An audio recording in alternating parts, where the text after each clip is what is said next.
I don't have any tooth. I'll admit it. I will brag. Those players did not just go and whip that ass for us to be like, oh, good game. No, we whipped your ass. We took $800,000. Now we're partying with it. Yeah, who cares if you're in the Power 5 conference if you don't win it, ever? Or you don't beat any of the teams in it? Like, what's the point of that? Wouldn't you rather win the conference and say, like, hey, my team is good, than lose the conference and say, well, our conference is good? Look, they don't call me Tip for nothing. And my tip is, look out for the group of 5 this season. They've been taking it to the Power 5 year after year. The only quarterbacks that ever get any love are from the Power 5. I could easily list off the top group of 5 quarterbacks I would rather have than those guys. I would be willing to bet that at least one of them is going to be in the running for the Heisman this year. Down the middle, James, the lateral to the corner of the end zone. Can you believe that?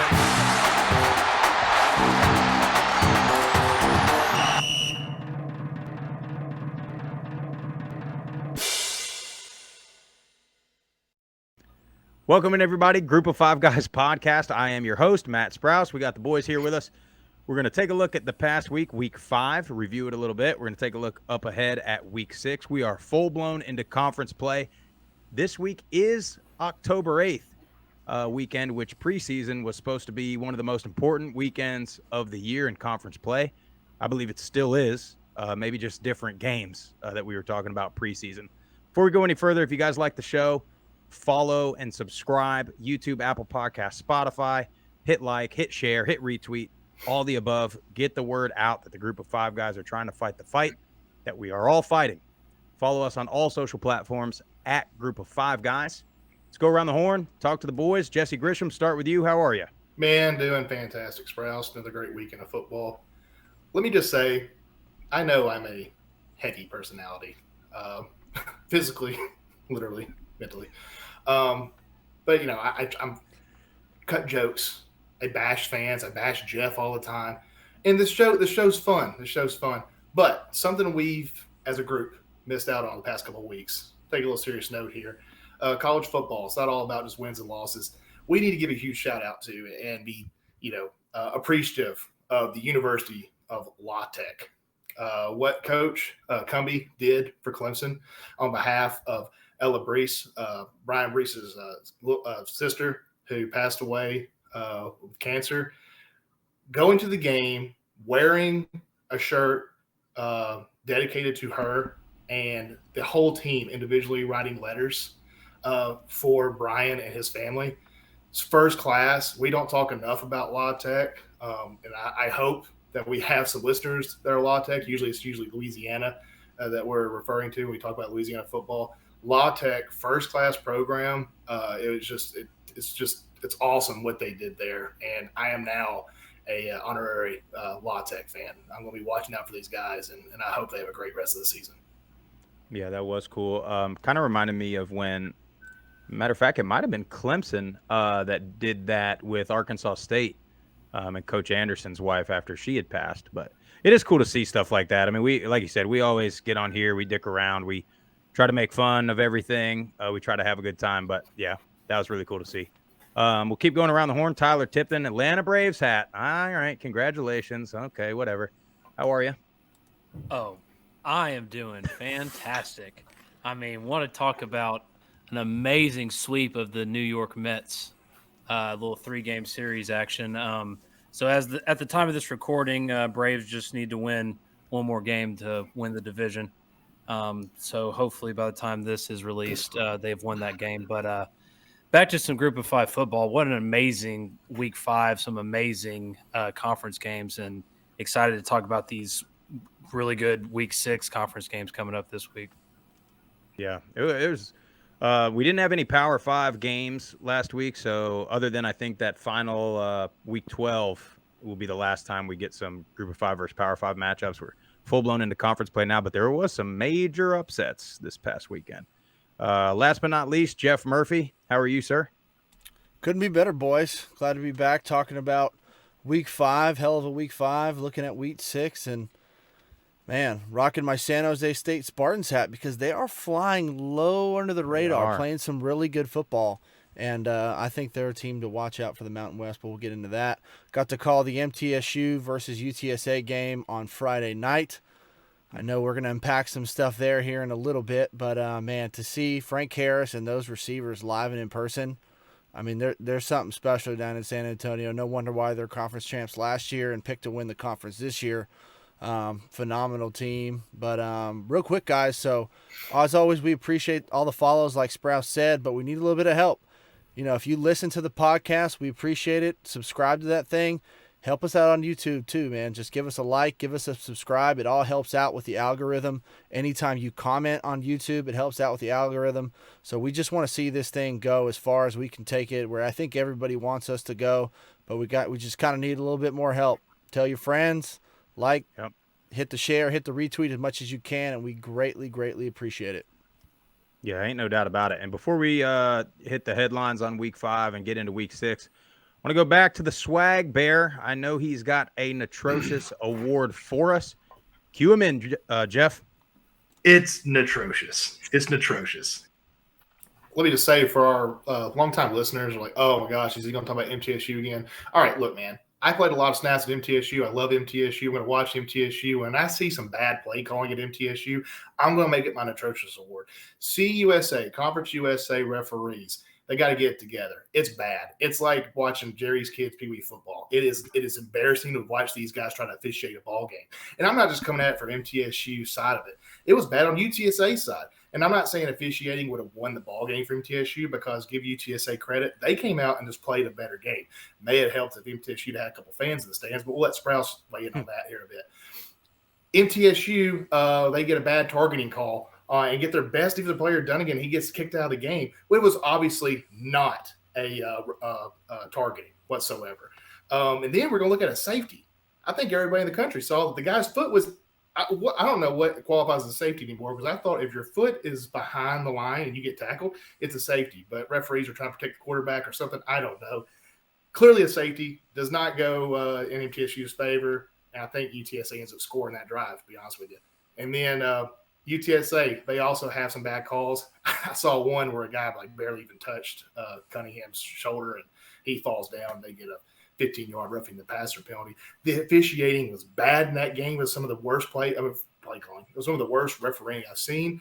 Conference USA refs, they get the atrocious award. And as a side atrocious award, CBS Sportscasting was not that great as well. They're trying to compete with ESPN. Is like holding my beer. I think I can do a worse job officiating commentating Group of 5 football. It's atrocious. It's atrocious. Yeah, it was bad. All three of those were, those are momentum plays. I mean, the targeting when Cunningham fell, he tripped over, I think, the tackle's foot, which is why he went down. And then the targeting that they called against Middle was the dude was at his belly button. My question is, what do they want these guys to do? And then they're going to talk about, player safety. I get that, but then you can't have players falling down, faking a cramp or whatever they're doing every time, the offense gets going. I mean, you can't, it's like the boy who cried wolf. It's like you can't, I don't know. Somebody's got to have some integrity, really, is all that comes down to. I don't know. If you, oh man, I wish I could go back and redo my atrocious award, because that really got my salt watery. I mean, that didn't make any sense. Well, those guys just kept falling down, grabbing their freaking calves. And I'm telling you what now, if that's what they coach those guys to do, it's an embarrassment. It's a shame to college football. Our godfathers would be very, very, very embarrassed right now. Football gods looking down crying. I don't know if I don't want to sit here and say, Traylor seems like a stand-up guy. I don't know what the deal was with that, but I know from an officiating standpoint is what we were told at the beginning of the season, that was supposed to be a point of emphasis from the officials. And that, I don't know how you deem, being a real cramp or not a real cramp, but when it's the same guy and it's, always after a big play or a big first down, and some of these offenses like that, it's up tempo, man. It's like you get them on their heels, you want to go, go, go. And when you just look at the video, it's just clearly the guy is standing up normal, and he just, it's almost like, it's just like poor acting is what Jeff, it is. let me tell you, whenever I get a cramp, I can put my finger on it and my muscle shifts like 2 feet the opposite direction.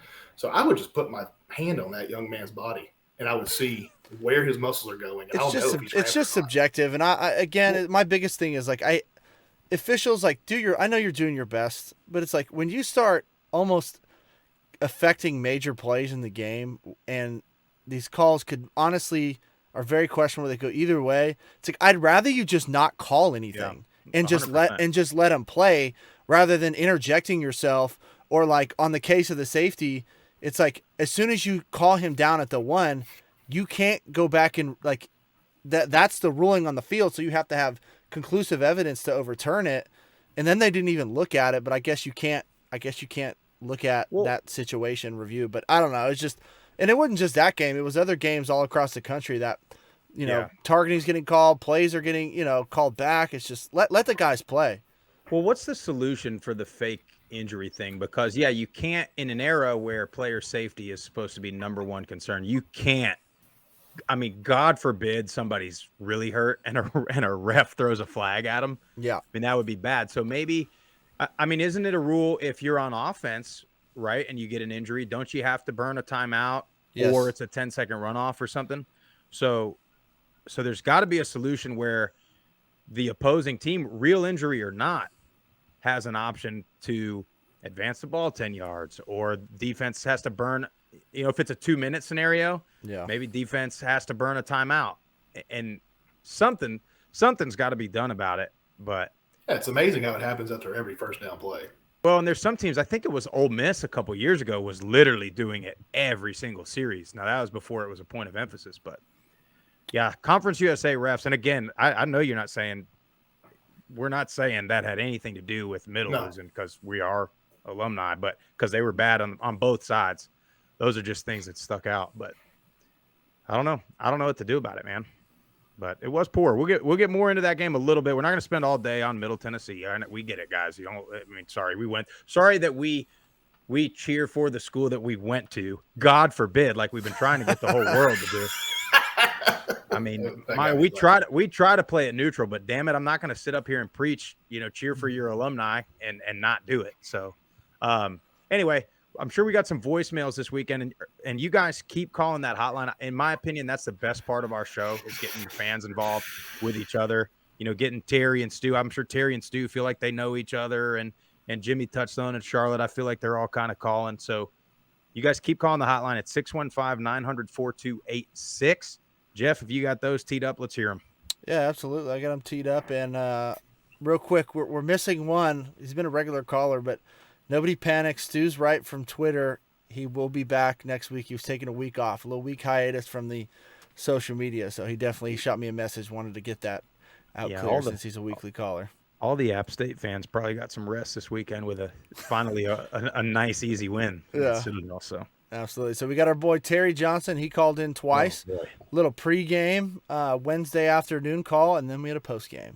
So let's get to it. Hey, Group of Five guys. Terry Johnson here. Calling y'all after you listen to y'all's podcast on Wednesday.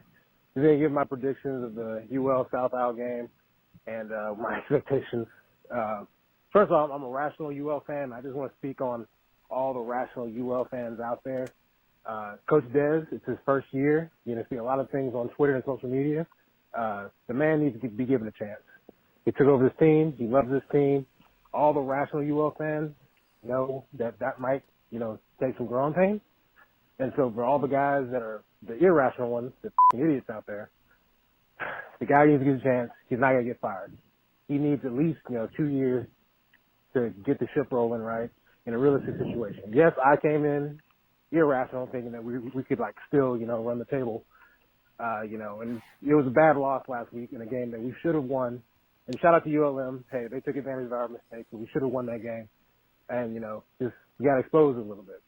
So I'm just calling as a rational UL fan, right? South Isle is really good. I don't see us winning this game. I say this, and I'm going to call right after the South Isle UL game, and I'm still going to call in like I always do, and, give my reaction.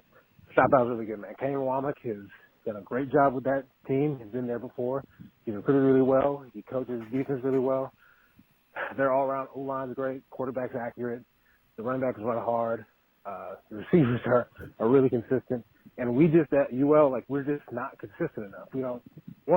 Dez just needs to choose the damn quarterback because we keep alternating the damn quarterback. Stuck with one quarterback this past game, we would have won it. I think we would have won by 3 scores. But, Dez took out Chandler Fields after 2 consecutive touchdown drives, and that killed the momentum, and we just couldn't get it back. So if we stick with the quarterback and, the O-line pass blocks pretty well, and we give the ball to our tight ends, which are, in my opinion, the most consistent players, I think we'll win.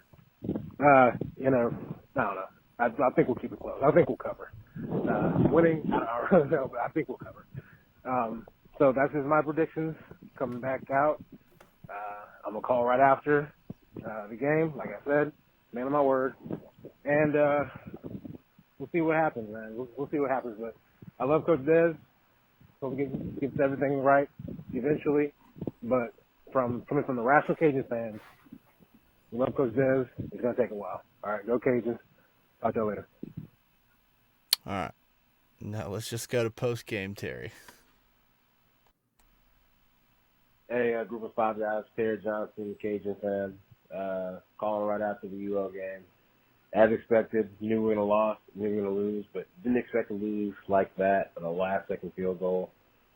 But, hey, you can't win a game when your offense has just been anemic the entire game, and you missed 2 field goals. Shout out to South Alabama, Kane Warnick, man. Like, they should be undefeated. That's a great team. They didn't look all that great during our game either, but hopefully they pick it up and they can represent the West. I think they'll represent the West in the conference championship game. Just got to go through Troy. Honestly, they're pretty good. Like they're sound, they're disciplined, they're a great tackling team. Their receivers go up and get it. My last drive, they just went over our defense and just found the zone. And their quarterback's pretty solid, and their running game's pretty solid also. Cajuns, we got to go back to the drawing board. Hopefully we can just stick with one quarterback like we did because one got hurt, and we've been switching them out every other series or whatever. I don't know why we keep doing that. I love Dez, but hey, he's got to figure it out, man. We got to figure it out. I still got faith in him to figure it out at some point during his tenure here at UL, and I'm rooting for the guy. I'm his biggest fan. But it's just something he's got to figure out as far as the quarterback and also the O-line issue. But yeah, looks like South Al is good, and I have a question, just a question, like who y'all think? Like, I know you guys put out your rankings of top 10 G5 teams, and I'm currently watching the Coastal and Georgia Southern game right now. I don't know who's gonna win, but hey, Coastal goes undefeated. Maybe they might be the best. I hate COVID Carolina, but I have to acknowledge that they're a good team. But hey, are they the best team? Who knows? Like South Alabama, the best G5 team. Boise State looks like they're competent now. Fresno State doesn't. They lost to UConn. We don't know how good they are. Houston isn't looking as good as people thought. Tulane might be looking pretty good, but they lost to Southern Miss. The Southern Miss might be pretty good. Who knows? I guess this is a wild G5 season, to where everybody's just beating each other. Just wondering, who do you think the best, really G5 team is? It's crazy. But that's all I gotta say. I don't know if I'll call back again this season because just how my Cajuns look. But God bless Group of 5. God bless Group of 5 guys. Go Cajuns. Appreciate it, Terry, as always. Keep calling, man. Whether you got to vent, voice your frustration, or just talk G5 ball, we appreciate the calls. Well, a little good news for Terry. The Cajuns are off this week.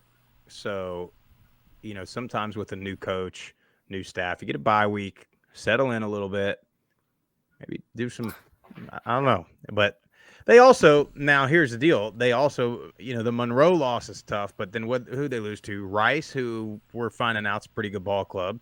And South Alabama, like he said, they're a botched field goal fake attempt away from being undefeated. And at the time they lost to UCLA, you're thinking, UCLA is not very good, but now you're looking at an undefeated UCLA team that's might be the favorite to win the Pac-12. So sometimes you lose to good teams, man.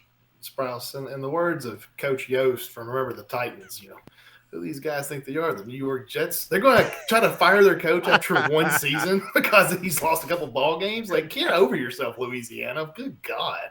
Yeah. I mean, I love the Raging Cajuns, but give the guy a break. Goodness gracious. Well, put it this way: had South Alabama fired Kane Womack after going 5-7 last year, and now look at him. So, I mean, we talked about it again. Yeah, we didn't think it would be this much of a drop off, but we didn't.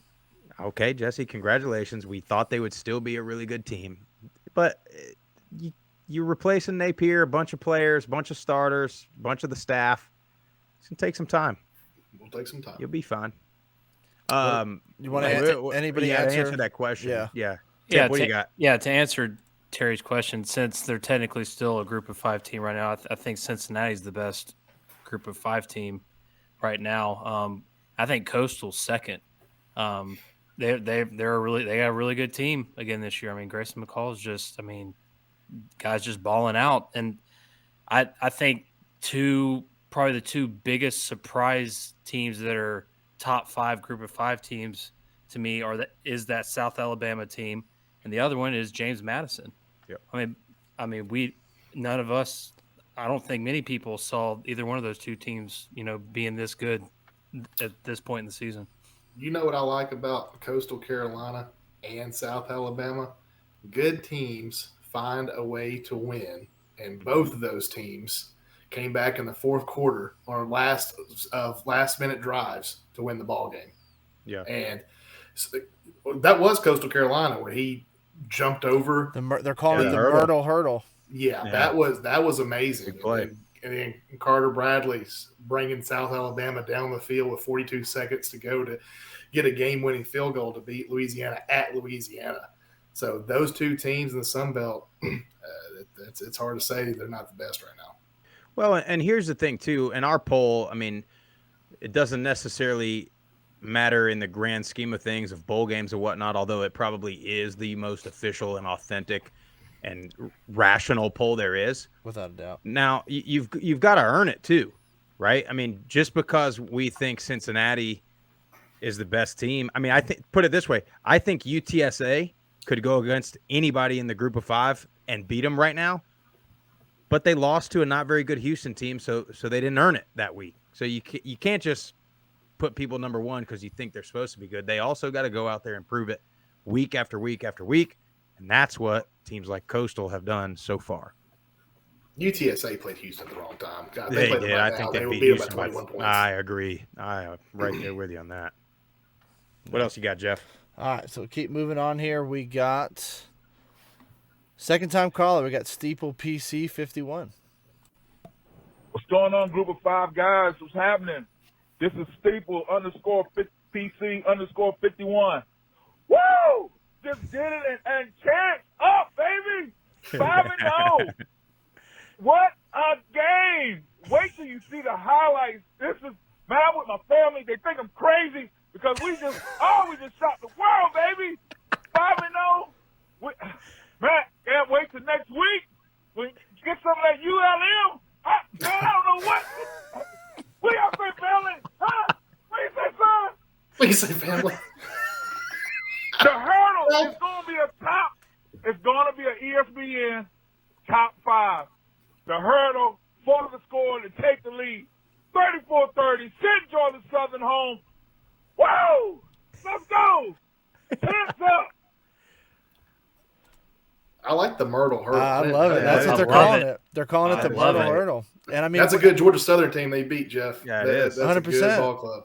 Yeah, and that's a low key little rivalry too, and for them to get that win. But I mean, Grayson McCall, man, anytime you got a guy like that, you're never out of the game. You always have a shot, and 350 or 335 yards, 3 touchdowns, and a rushing touchdown. That's a hell of a day. I had McCall in my Prize Picks play, and it was 2.5 total touchdowns, and it was late. It was kind of late. Like at first you're like, he ain't gonna get it, and then when that dude gets going, man, it's just like me and Jesse saw at Georgia State. When he gets rolling, he gets in a rhythm. That dude is tough to defend, man. That was what a great call, though. Yeah, that's Might be fantastic. my favorite call so far. That's what we want, man. That and the Stu's right On the at post A&M. game at A&M, A&M was pretty yeah. good. Yeah. All right, and we had one more. We had an App State guy. He's called before, Baker Lloyd, but he actually didn't call. He had just a question. So let's get to it. Hey, what's up, guys? It's Baker Lloyd. Called in a few times. I'm an App State fan. I got a non-App State related topic today. Just wanted to bring up for you guys. Had a thought this weekend about Cincinnati and our feel of them kind of leaving us behind going to the Power 5. Say it comes to the end of the season here and you've got a couple of teams kind of all with the same record, and those are the teams that have the best record in the G5, and Cincinnati is one of them. Maybe, you know, a couple of them from the Mountain West, a couple of them from the Sun Belt, and you've got Cincinnati out there in the American, and let's say they're the only one in the American with that record.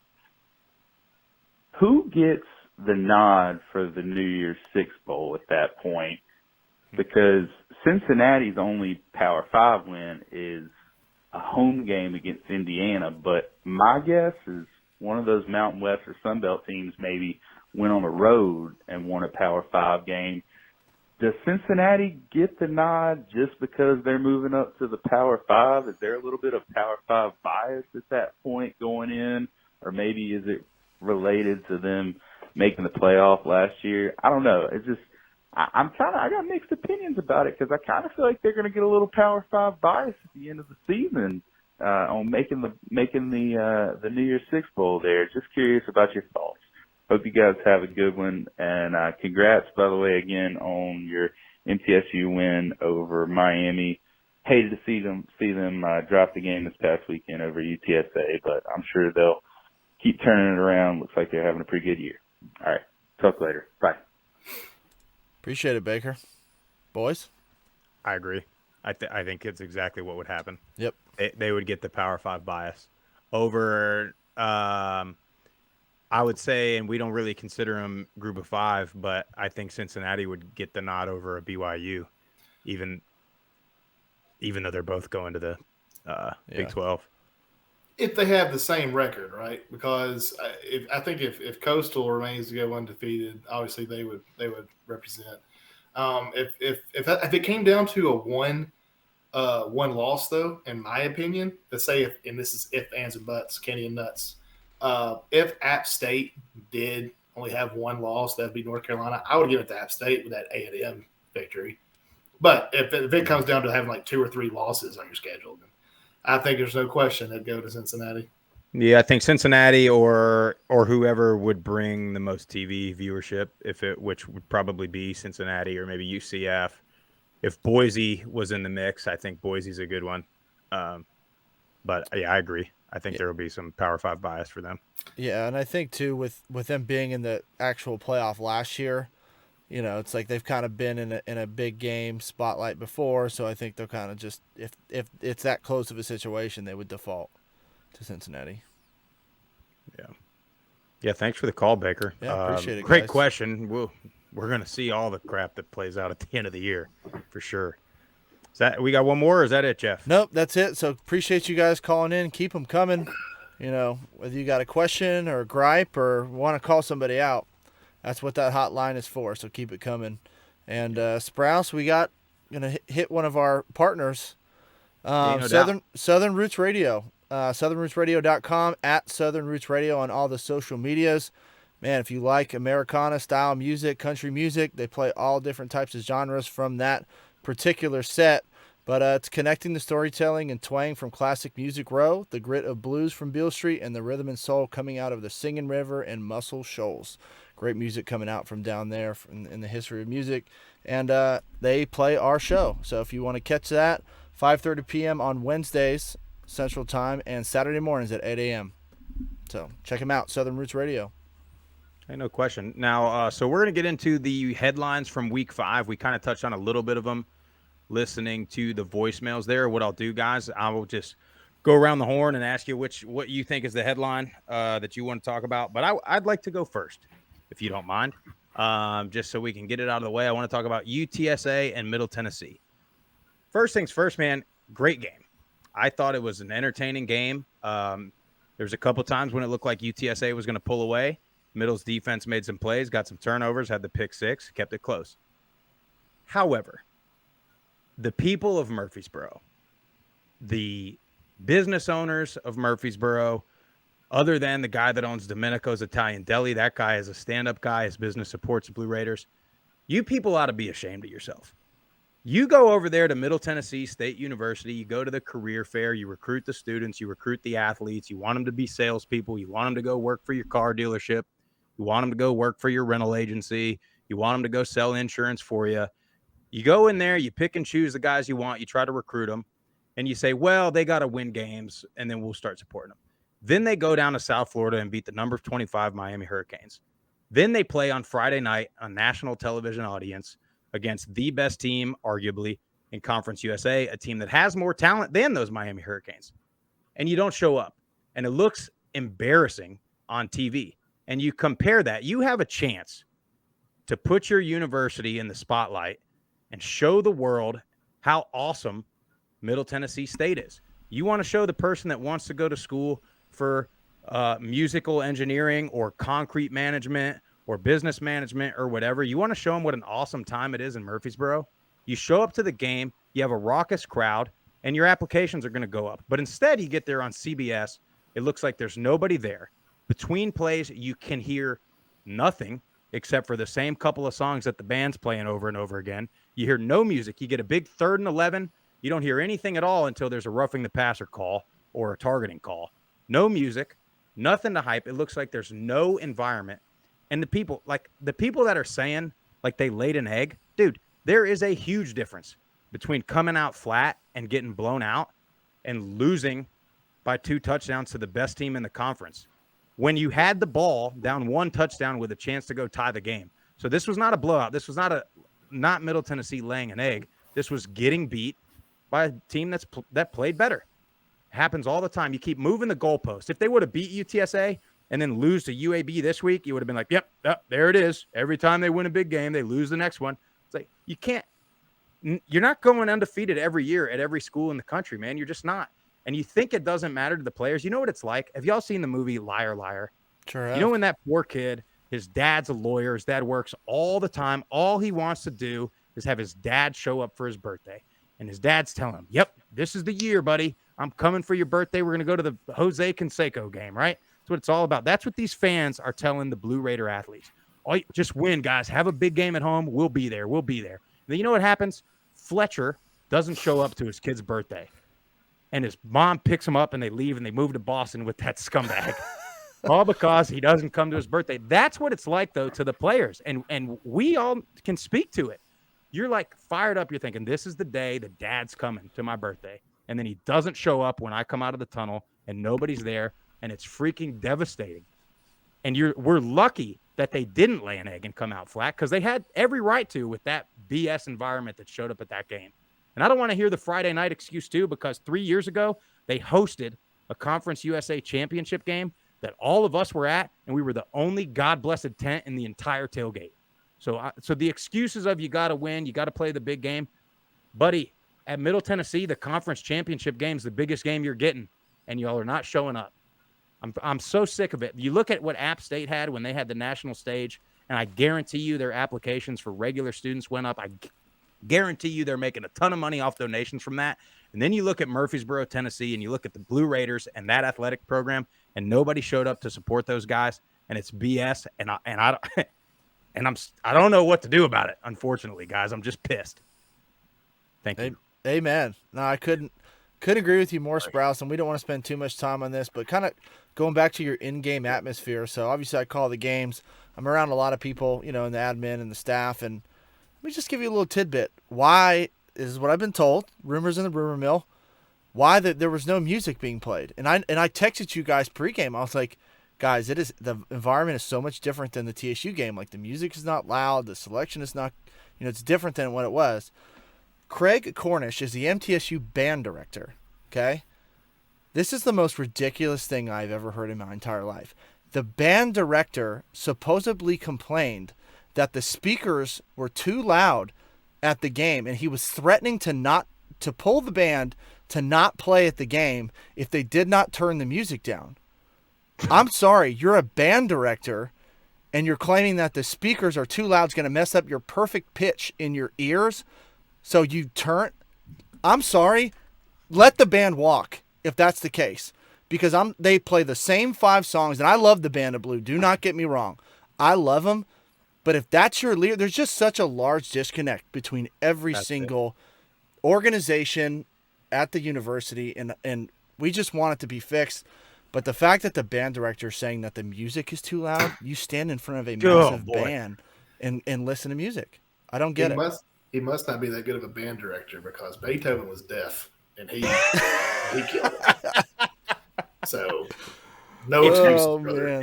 If that is true, like you said, the band. I love the band. When the tailgate's happening and the team comes off the bus and the band is playing, it's one of the best parts of the pregame atmosphere. The snares, the horns, all that. It's fantastic. But do you want your band to play in front of 9,000 people or 30,000 people, dude?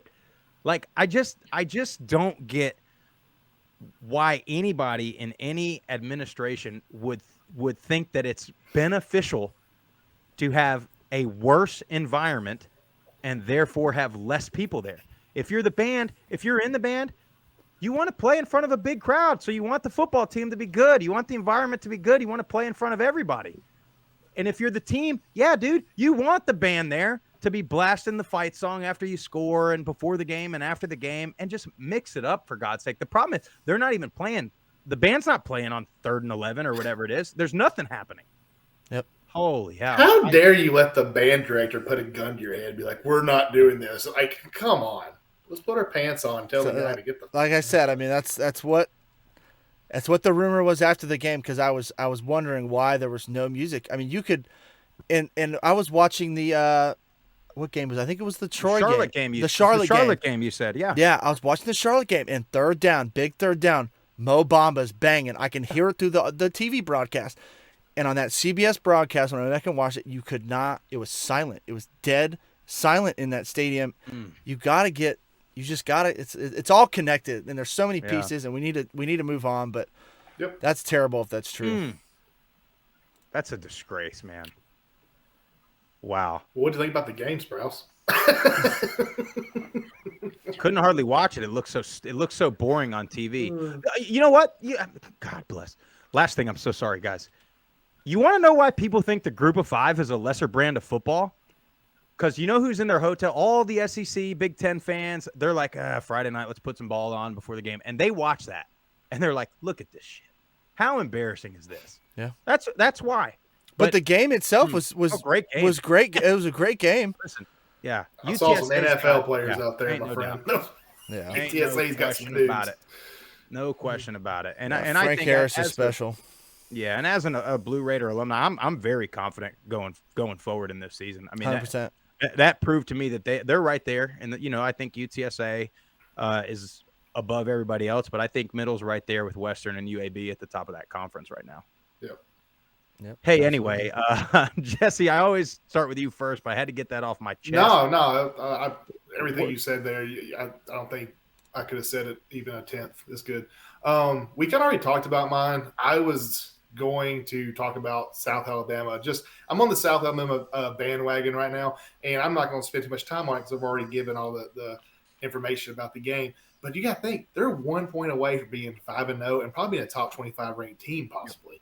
I really like Carter Bradley. The guy's a winner, and heck, they're off this week, and then they host La Monroe, and if they beat La Monroe, they're going to be hosting Troy, and that game's going to determine the West. So I'm excited for October 20th. If Troy can take care of business this weekend, which is going to be a challenge, we're going to see potentially a really good game October 20th. Yeah, I like it. A little bit of a changing of the guard in the Sun Belt West over there. Tip, what about you? Give me your headline from Week 5. Man, speaking of good games, that Rice and UAB game was a really, really good, entertaining game. Back and forth, both teams. And, I mean, guys, I know, like we've been talking about it the last few weeks, but I mean, like Rice is a really, really good football team. They're very good. And for everyone that was listening to us last week, we were previewing this game, and we were three of us were discussing how Rice had a legit shot of winning this game against UAB, and there was one of us in particular, old Swag Bear over there, that well, he had something negative to say about Rice's chances in this game. Murph, if you could play that clip from last week's episode. With great pleasure. Ball game. Jesse's gonna have an aneurysm. Go. First off, get the hell out of here with Rice beating UAB. Not meant to come back, jumping on the grenade. No, UAB is going to destroy Rice. Wrong.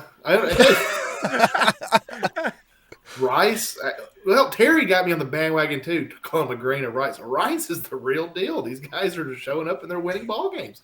Slap my hand. Hey, every week I have some kind of stupid take, and that was it. Rice is good. Rice is good. Rice is good for you. They're more of a bag of rice, more than a grain. Yeah. They're like they're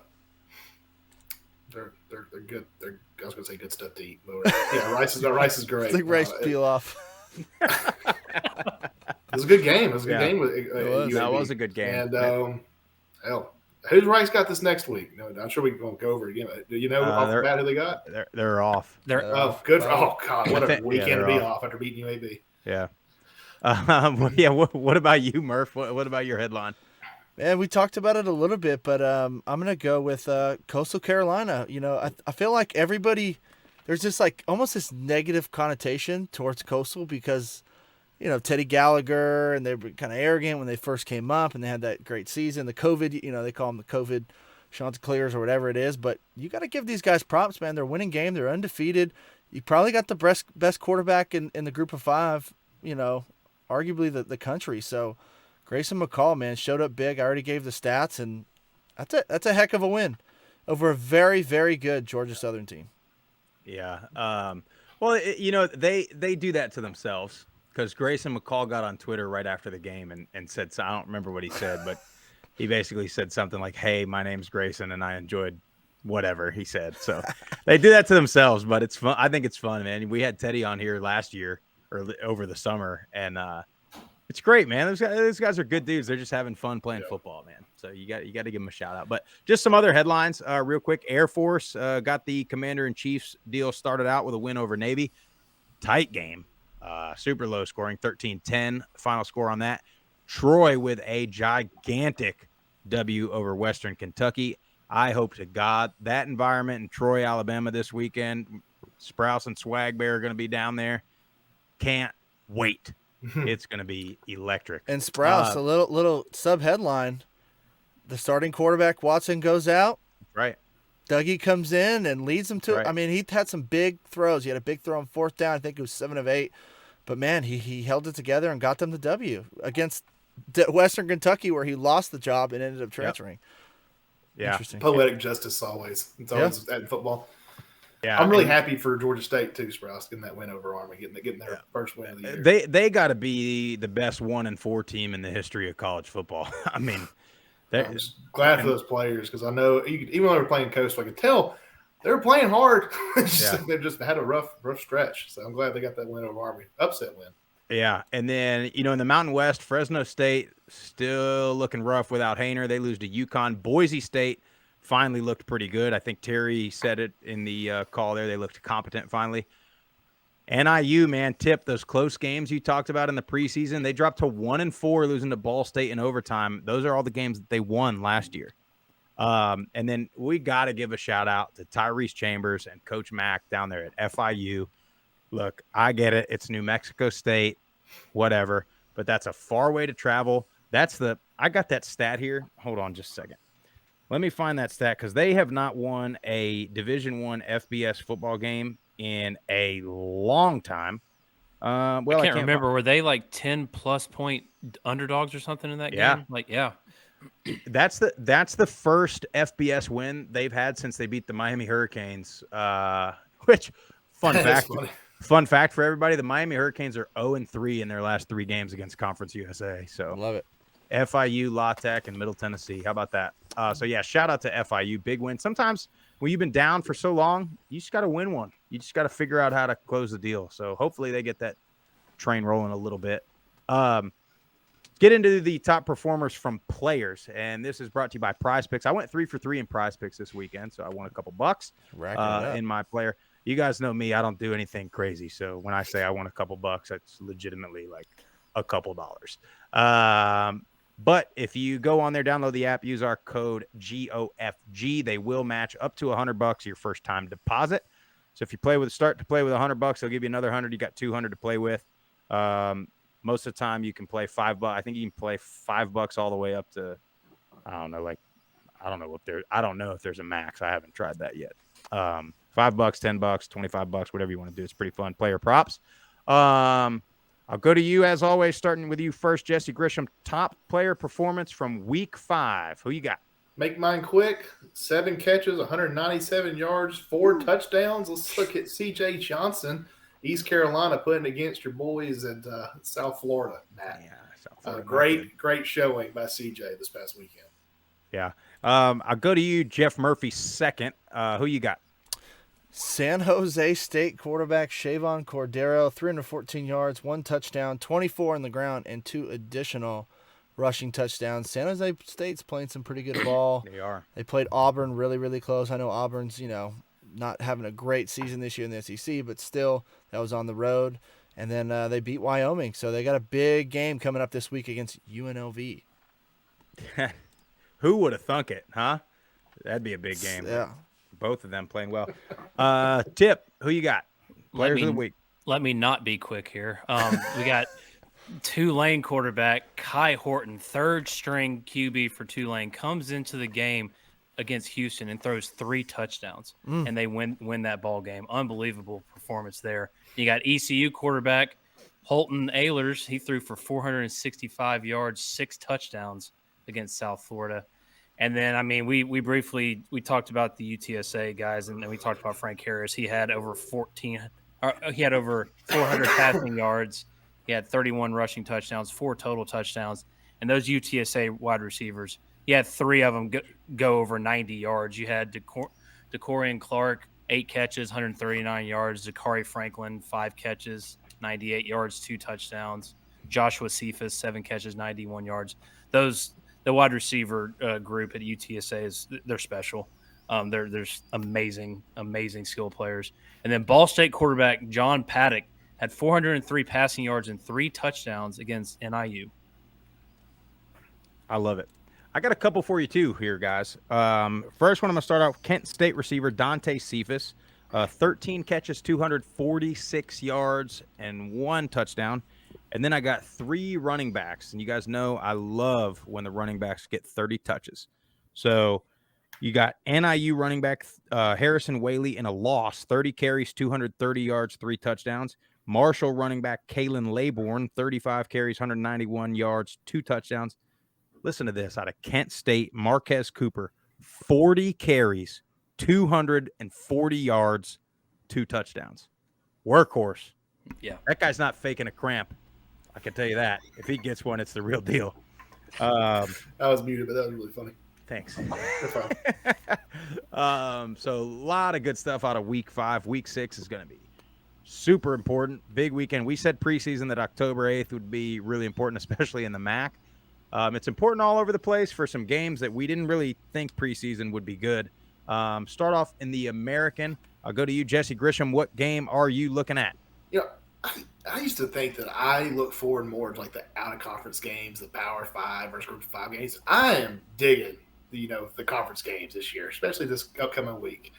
For the American Conference, though, I'm looking at SMU at UCF, really just because of the breaking news I just saw on the old twits. Apparently, SMU has got players that are going to be sitting out the rest of the season because they want to enter the transfer portal.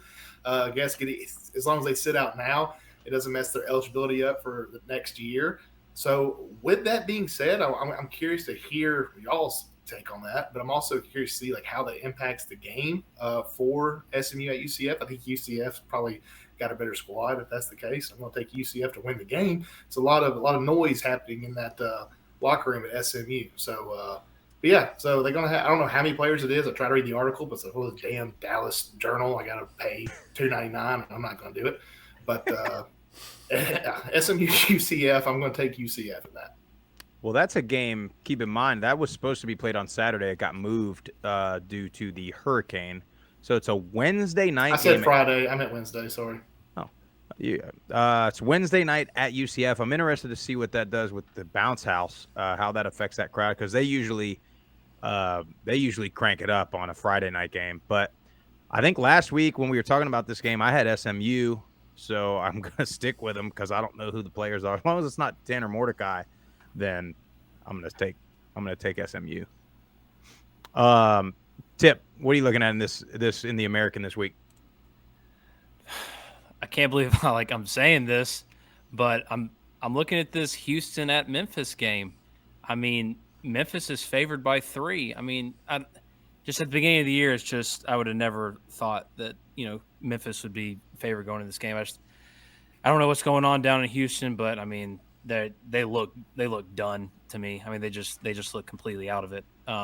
Their defense is struggling just way too much right now. They're giving up 409 total yards and 34 points a game right now, and you're not going to win many, if any, ball games giving up that many yards and points. I think Memphis quarterback Seth Hennigan's going to dominate this game.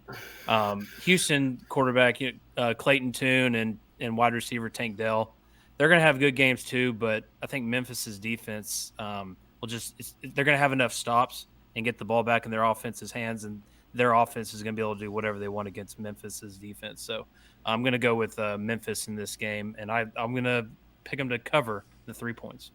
Yeah, I think so too. I think Houston's turning it in. You just look at that sideline. I mean, they've been in close games all year, but you look at Holgerson on the sideline. I mean, he looks like he's gonna kill somebody. I mean, terrible.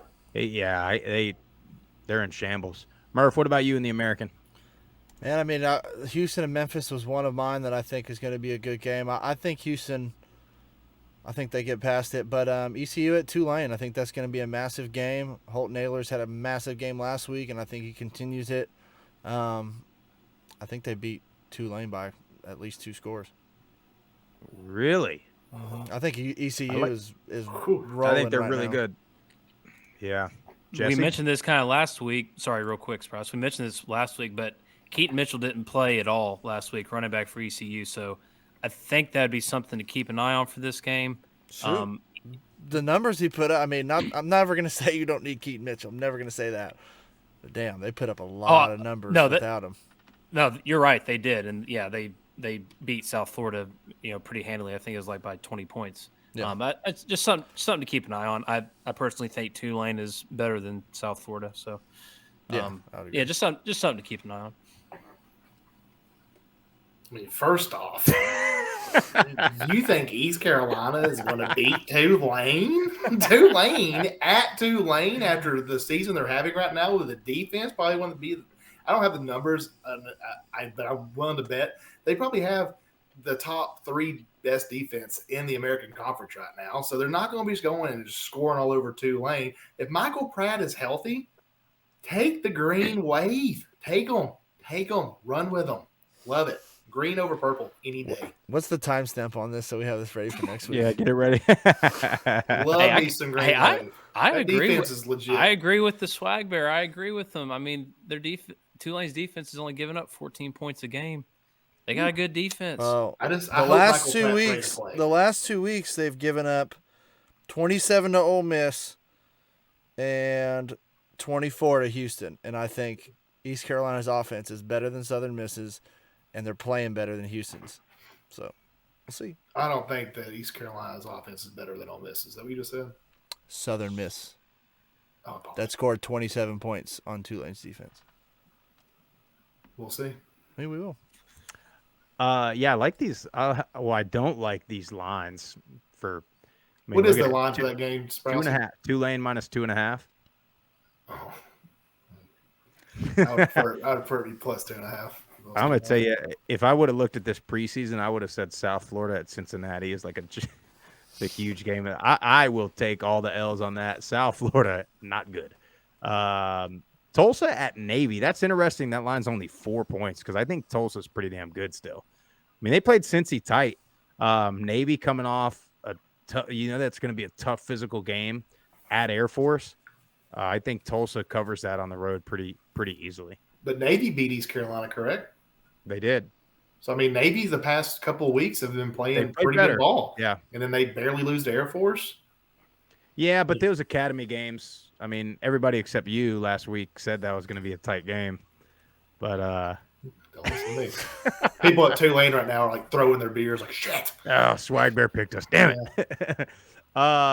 Yeah, move on to Conference USA. So there's only 4 conference games. I'll go to you, Jesse. Which one are you looking at first? I hate to take Middle at UAB because I know Jeff's going to have a lot on that game. Make it quick. I like Middle at UAB. I think Middle Tennessee, they're a good ball club. I think they beat the Blazers. But the game that I'm actually looking at, UConn at FIU. FIU getting that win at New Mexico State. UConn coming off a win against Fresno. They're probably cocky now. Now let's go to South Florida. Why not FIU? I need them to get another win for my total, so I'm gonna go with FIU here. FIU. UConn is -4. Yeah, I like FIU on the road down there. +4 for sure. That's like that running back they have. I don't know I can't remember his name. UConn, yeah. He's a beast, and if he gets going on FIU, that could be a long day. FIU. I mean, I'm rooting for FIU for sure, and that's one of those places where I don't know what the forecast is showing, but it's still hot as hell down there. So coming from UConn, there's probably they may pack the damn house coming off a win. Actually, they might have some people show up, but yeah, I like FIU in that game. I think they're gonna get the thing rolling, and I'm with you too. UAB's -9 at home versus Middle. UAB. They have not looked great this year. They really haven't. And then, they lost Bill Clark right before the season. So there might be some stuff going on there. I like Middle in that. But there's only a couple games left. I'll go to you first, Tip. Which other one or give me some more on one of these other ones.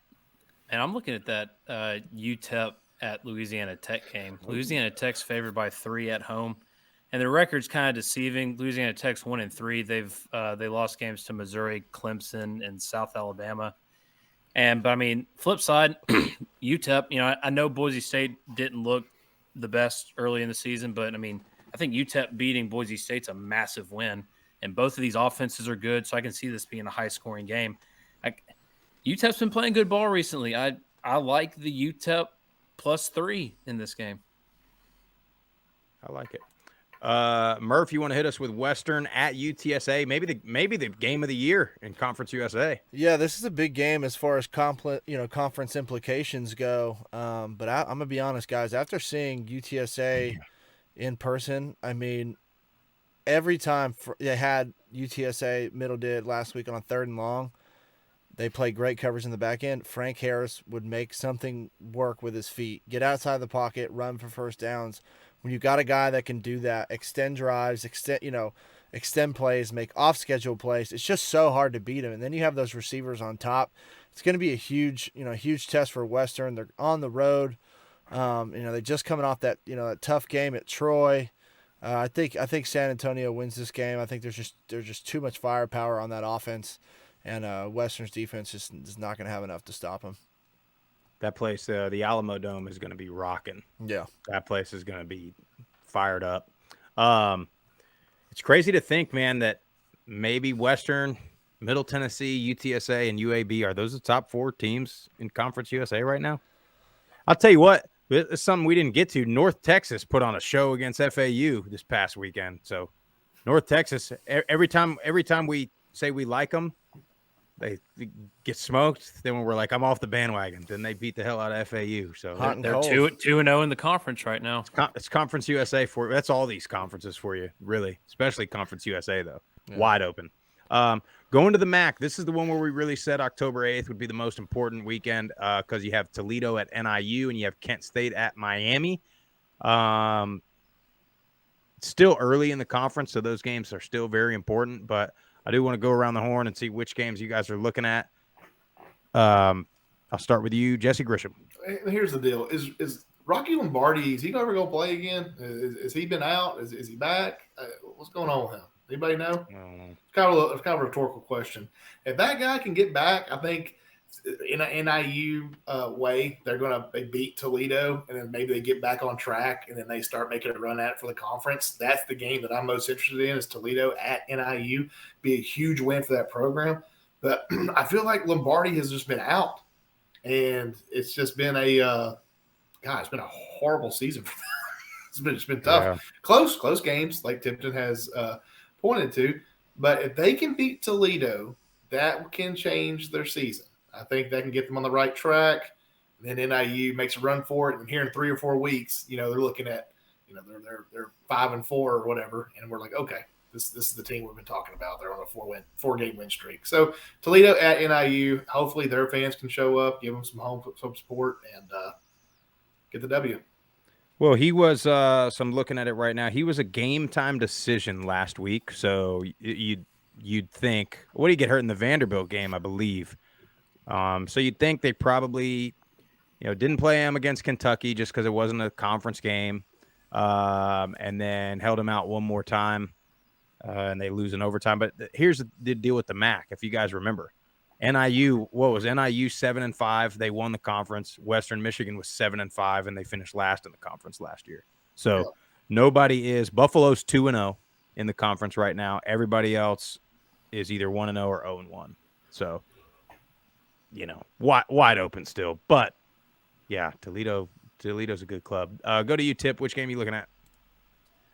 Now I'm looking at the Kent State Miami of Ohio game. Kent State's favored by 6 in this game on the road. I'm going to be honest, guys. I like the Miami of Ohio upset in this game. Miami's, they're only scoring about 20 points a game on offense so far this season, but I think they can score on Kent State's defense. Their defense has given up almost 450 total yards per game and 30 points a game. Miami has a really good rush defense. They're only giving up 85 rushing yards per game. And Kent State leans heavily on Marquez Cooper. Like you mentioned earlier, Sprouse, he's averaging 22.5 carries a game this year. So it's possible that, Kent State might have a hard time. They might struggle running the ball in this game. And I think Miami, their quarterback, Avion Smith, and our boy wide receiver, Mac Hippenhammer, can have success against Kent State secondary in this game. So give me Miami of Ohio at home in this game. Give me the money line at plus 192. Sprouse, I just checked Twitter here, and we just got an update. Says Brett Gabbert has been practicing and has a chance to play Saturday against Kent State. Really? So he was sources say that he's practicing. So I don't know how. Yeah, I don't know how good this is, but the other guy, I can't think of his first name. What is it? Smith. A little more athletic than Gabbert. Sometimes, man, it's kind of like when you look in the Mountain West at Boise State. Sometimes the athletic guy that maybe can't throw quite as good help you win some of those close games. But that being said, Gabbert is a baller. It's a little different when you're talking about a guy like that. But either way, yeah, I'm with you, Tip. Mac Hippenhammer, big-time player. He may be MAC Player of the Year. Murph, what about you? What game are you looking at? And I'm going to go with the 2-0 Buffalo Bulls at Bowling Green, who got a win over Akron, a close game against Akron. So you got the number 1 and number 2 teams in the East going at it. And who would have saw the Buffalo Bulls, man? They're playing some good football, not pretty, not flashy, but just beating teams. So I think Buffalo continues this run. I know it's on the road, but they're playing some good football, playing good defense. Give me the Buffalo Bulls. I like it. Yeah, Buffalo. And I was watching that game on Saturday, and they had a big win. So who would have thought they'd be 2-0 in the conference? The only team 2-0, so leading the charge right now. I'm looking at Central Michigan at home versus Ball State, trying to figure out what the deal is with Lou Nichols, because he's playing. He's just not. He's playing fine. On the season, he's averaging 3.6 yards a carry. He's got 5 touchdowns. But he's just not. I guess everybody's keying on him. He's just not having those monster games like we thought he was going to have. So Want to see what he can do against Ball State. Ball State coming off a big emotional overtime win. So I like Central Michigan in that game. They're favored 8.5. I don't know about 8.5, but I do like them to win that game. Moving on to the Mountain West. We already talked about it a little bit. Game of the week in the Mountain West has got to be UNLV at San Jose State on a Friday night. Probably starts at 10:30 Eastern time. Not a lot of people going to be watching it on TV on the East Coast, but I could tell you right now, Sprouse and Jesse will be watching it. I'm sure y'all will be watching it too. I just said that because Grisham's going to be coming to my house. That's why I was like, yeah, buddy. Bunch of other good games, but I want to go around the horn. I'll start with you as always, Swag Bear. What game are you looking at in the Mountain West? I don't know. I feel like the Mountain West is just so Jeff, hold your ears. It's just not fun to watch this year for me. But Wyoming, I like them at 3-3 right now, going against a New Mexico team. The reason I'm choosing this game is because I was a degenerate staying up past 1 a.m. watching UNLV in New Mexico, and New Mexico really impressed me coming out at UNLV, punch them right in the mouth right at the beginning. So kind of curious to see how Wyoming and New Mexico can respond after both coming off losses. I think Wyoming probably has the upper hand against New Mexico, so I'm going to give it to Wyoming. But I think it should be pretty close. What's the spread on that game? You looking at it, Sprouse, by chance? 3.5. Wyoming -3. Yep. Yeah, I would take Wyoming -3.5. Yeah, I like it. Tip, what about you, Mountain West? I'm looking at that Fresno State at Boise State game. Boise State favored by 7.5. I mean, to me, this one's pretty simple. If Jake Hader's not playing, then that means Boise State's going to win this game. And he has been ruled out already. He has already been ruled out. Okay, so yeah. I think Boise State wins this game, and I would, with that news, I'd pick them to cover the 7.5. Just Fresno State backup quarterback Logan Fife did not look good against UConn. They could not get the ball moving on offense, and I think Boise State's a better team than UConn. So I got Boise State probably pretty big in this game. Yeah, and I think with Boise, their crowd was a little bit reckless until this past weekend, and they're fired up when Taylon Green, the quarterback's in there, when he gets to running around like that, they get all fired up. I think Boise may start rolling for the rest of the year here. Murph, what do you think? I mean, we talked about the game of the week a little bit. I think that's going to be a huge game at San Jose State. I think the crowd's going to be rocking. They're 3-1 right now. I mean, this is a huge conference matchup right here. Kind of sets whoever team up to kind of take the driver's seat in that conference. But the game that honestly I'm looking at, a little reunion. Colorado State at Nevada. Matt Mummy, Jay Norvell go home. Colorado State's had a rough go this season so far, but I'm rooting for those guys. Nevada's looked pretty good. So, what's the line on that game? Nevada -3. Nevada -3. And I think that I think Nevada beats them. I think that they're going to be, they not that they want revenge in a bad way, but they got their former coach and coordinators, a couple players coming back home. So I think they're going to be keyed up, fired up for that game. So. Yeah, Colorado State, they were one of the teams that, nobody thought they were going to win the Mountain West or anything, but I think we all thought they were going to be quite a bit better, a little quicker, and I still think they're on the right track. Their biggest thing is they're having issues protecting Clay Millen, and when you're in that offense, if you can't protect the quarterback, it just makes it impossible to move the ball, and he's getting drilled, week in and week out. So hopefully they can kind of figure that out, and maybe they'll get up for this game. Who knows? I'm a little nervous, guys, about my Air Force Falcons going to Utah State as 10-point favorites. I think same thing as I talked about with Navy. Air Force is going to be a little beat up. That's an emotional week. That entire week is wild. The whole cadet wing gets after it. They're doing spirit videos and pep rallies every single day. That's a big week. Utah State looked a little bit better on the road at BYU than they've looked all season long. So 10 points is a lot of points, especially, you get one or two stops against Air Force. And that's your 10 points right there. I do think Air Force wins that game. I think they're a better team, but I do think less than 10 points. So I'm a little nervous about that. I think Blake Anderson's got them starting to play a little bit better. They had over 100 yards from the running back last week at BYU. But give me Air Force, but close. Moving on. Sun Belt game of the week.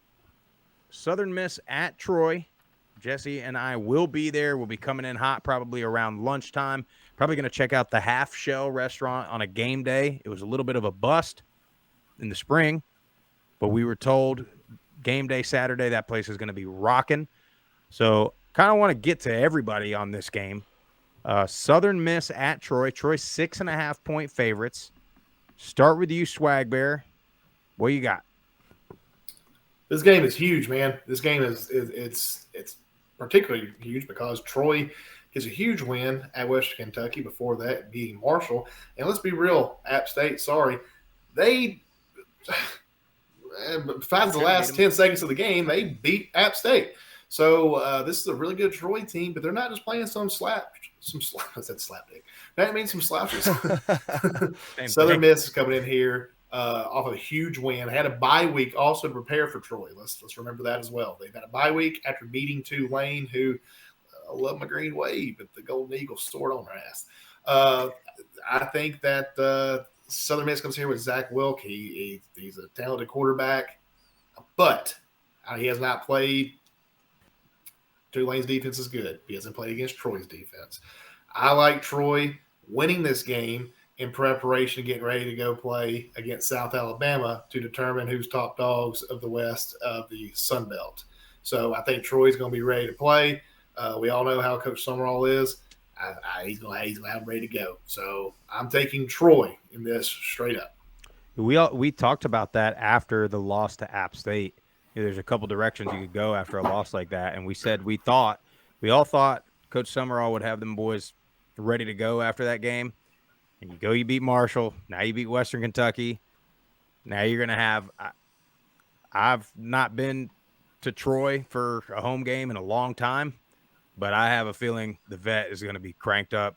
Another awesome Sun Belt crowd I think we're going to see on Saturday. And Southern Miss's credit, Sprouse, I think you're going to see a lot of yellow in that stadium too. Hattiesburg is not that far from Troy, so you're going to see a lot of yellow and black as well. I think they're going to travel well, so it should be a really good environment for both sides. Yeah, and I'm excited to see just because I grew up watching his dad. I'm excited to see Frank Gore Jr. in person on that game. Now, good luck to him against that defense, but I'm excited to see that part. Tip, what do you think in that game? Yeah, both of these teams are playing really well, and both of these defenses are very similar. They're both giving up 22 to 23 points a game. They both get a lot of pressure on the quarterback. Southern Miss has 14 sacks on the season, and Troy has 17 sacks. The over-under in this game is 45.5, so, I mean, that kind of tells you this is going to be a pretty low-scoring game. Both offenses are looking good, but I think it's going to be right around that, that 45.5 over-under number. I can see this being like a 23-20, 27-24 game. I think this game is going to be really close. I like Troy to win at home, but for betting purposes, Southern Miss is 4-0 against the spread this season. So give me Southern Miss plus 6.5. I like it. Tip always coming at us with the stats, with the rationale. Murph, what do you think in this one? I think it's going to be a very close game. Gunnar Watson has not been ruled out as of yet. He's probable, but we won't know until a little bit later in the week. So, I mean, he's played very, very well for the Troy Trojans offensively.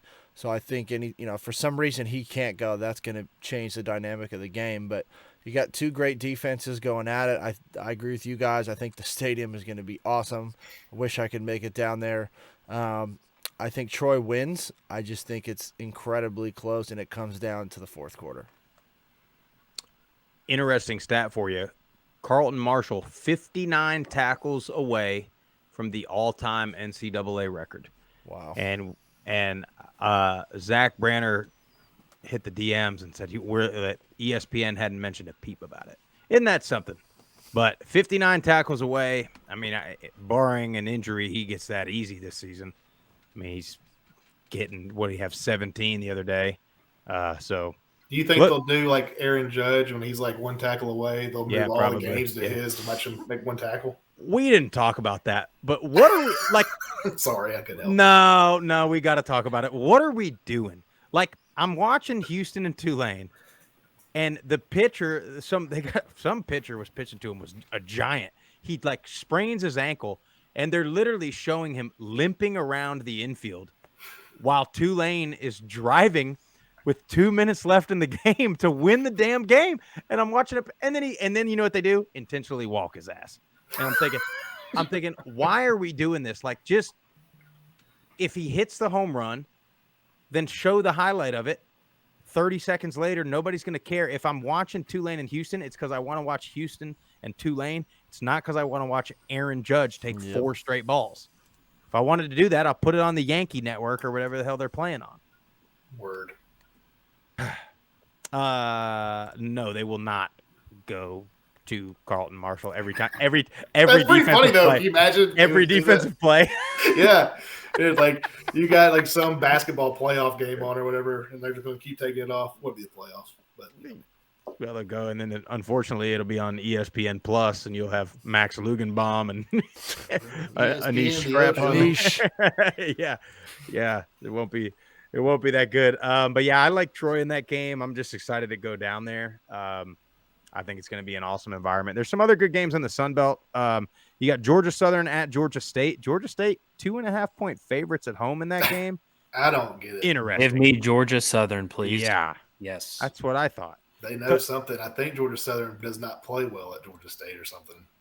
Well, I think Georgia State has beat them the last couple of years, but that wasn't against a Georgia Southern offense that's averaging 500 yards. Damn it, Georgia State is still good. Just because they are good. They are. Georgia State is good. They may not have good crowd following, but MTSU is good too.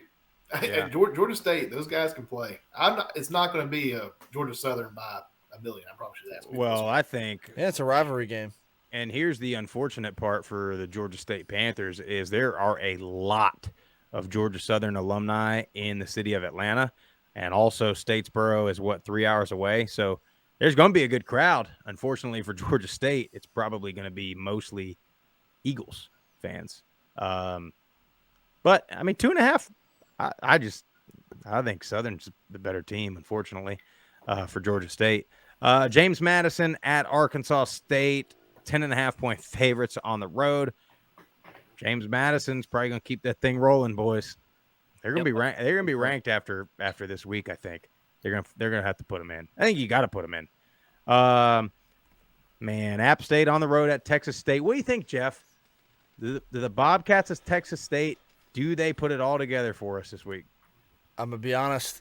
I don't think so. They haven't showed it enough.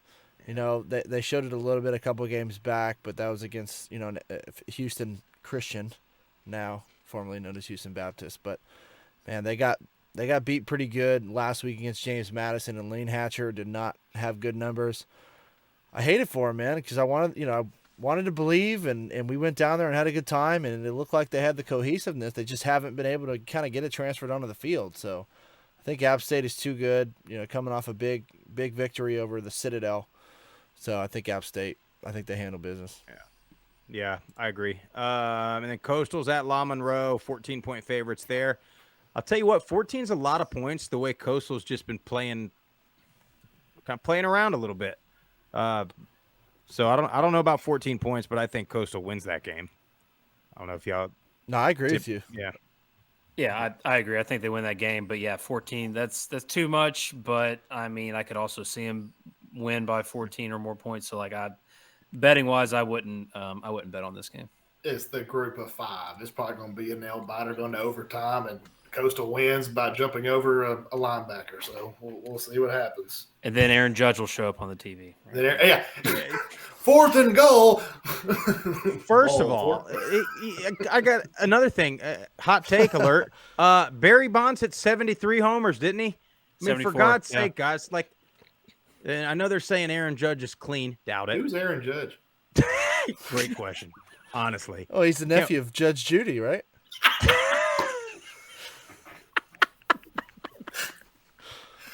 I don't care about them, some damn lawyer doing divorce court. I'm trying to watch football. I can't wait. Who's good in the AL, Tip? Who are they going to get? Who are they going to get swept by in round 1 of the playoffs? Yeah, I don't Mariners? know. Yeah, probably. I mean, hey, Mariners Are they are good? looking good right now. They Yeah. just first time they made the playoffs in a long time. They beat Yeah. my Ken Oakland Griffey A's to get Jr. in. was 10 playing. plus years or something like that. Yeah. You guys are all lucky that the Marlins shut down Sandy Alcantara, future Cy Young winner for the worst team in baseball. Thanks a lot, Derek Jeter. So before we end the show, just want to hit some players that we're looking out for. We already talked about Carlton Marshall and his tackle stats. He should get quite a bit closer this week. Again, this is brought to you by Prize Picks. Download the app. Use our promo code GOFG. Up to $100 first-time deposit match. Yeah, Tip. Well, so I like the overs. I'm looking at the overs for anyone, almost anyone, in that UCF SMU game. I like John Rhys Plumlee. I know 315 passing and rushing yards is a lot, but I think this is going to be a high-scoring game. And I think he can get over 315 passing and rushing yards. UCF wide receiver Javon Baker.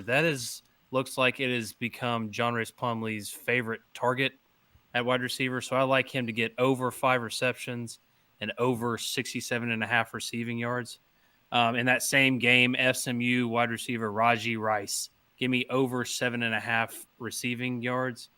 And mentioned this guy earlier in the pod, Memphis quarterback Seth Hennigan. His passing yards line right now is at 267.5. I think there is a chance that Houston's up in this game and Memphis has to throw their way to come back in this game. So give me the over on those passing yards. And also these lines and stuff aren't out yet because it's on Saturday. It's a Saturday game, but look at the players with on WK on Western Kentucky and UTSA. I think that's going to be a high scoring game as well. Hey, I think that's going to be a shootout. Murph, what about you, players to watch? Michael Matheson, receiver for Western Kentucky. I think it's going to be a shootout. I think Western's going to have to throw the ball to stay with it. Last week he had 9 catches for 160 yards and a touchdown. So any of the receivers really on Western Kentucky, but if you see him on Prize Picks, snag him up. And then I want to see what Shavon Cordero does. This is a huge game for the Mountain West. At San Jose State, they're at home. I think he shows up, and I think he has a big-time game. Yeah, I like Boise's QB Taylon Green. Had 8 rushes for 108 yards, 2 touchdowns last week. Again, that's a Saturday game, so his numbers are not up on Prize Picks yet. But look for a pass plus rush yards total, somewhere around like 180 probably, because he doesn't throw it a ton. Or they do a pass rush receiving touchdown total. It'll probably be like 1.5 for him. So take the over on that because he can run. I think he only threw for 50 yards last week, but rushed for over 100. So I look at him to hit an over on total like that. You don't have to put this in, but if you want to, then fine, because there is a player I want to look out for this weekend. Because that Georgia State game just keeps staying in the back of my head. I think they're due. I think Georgia State may upset Georgia Southern this weekend, and it's going to be because of Tucker Gregg. I really like that running back, and I don't know what the over is on touchdowns, but he's going to get at least 1. If it's 1.5, take it. I think he's going to run all over Georgia Southern. We'll keep it in there. We'll keep the whole thing in there. Non-edited. That's fine. I thought that's fine. That's fine. You know, you come on here and you call every single person out for any minor, minuscule mistake, and then every week you come on here and make a mistake that makes us start the whole damn show over. Yeah. Well. And then you come out here and you say, poor me, everybody's picking on me, poor me, this is built-up anger. Quit. Where the hell is this coming from? Is this still on the show? Ah, this is on the show. We'll do it live. Built-up anger. Anger's fine. Tucker Gregg. Love it. That's all we got for you guys tonight. We can edit it if you want. You're one son of a bitch. Before we go, you guys make sure you hit like and subscribe on YouTube. Subscribe on Apple Podcasts and Spotify. Give us a 5-star review. If you would want to get a hoodie, which, by the way, we got the 3 winners. Your hoodies are coming out this week. Just be patient with me. I got to get your sizes and everything ready to go. Go to group5guys.com. Got all kinds of merch on there, hoodies, masks, phone cases, laptop cases, T-shirts, tank tops, all kinds of good stuff. They got like the long sleeve baseball shirts on there. So we do get a small portion of that, so you can help us to pay for hotels, gas, travel, flights, whatever we do to get to these games. Troy, Alabama. Swag Bear and Sprouse making the trip down Saturday. We'll be in town around lunchtime, hitting the tailgates, hitting the scene, checking it out. So you guys hit us up in the DMs. Tell us what tailgate to hit. We're going to try to hit everybody. I promise we try our very hardest to see everybody. Sometimes you get to a good tailgate and it's tough to leave. So that does happen to us sometimes, unfortunately. But we'll see you this weekend. Group of 5 guys. We're out of here.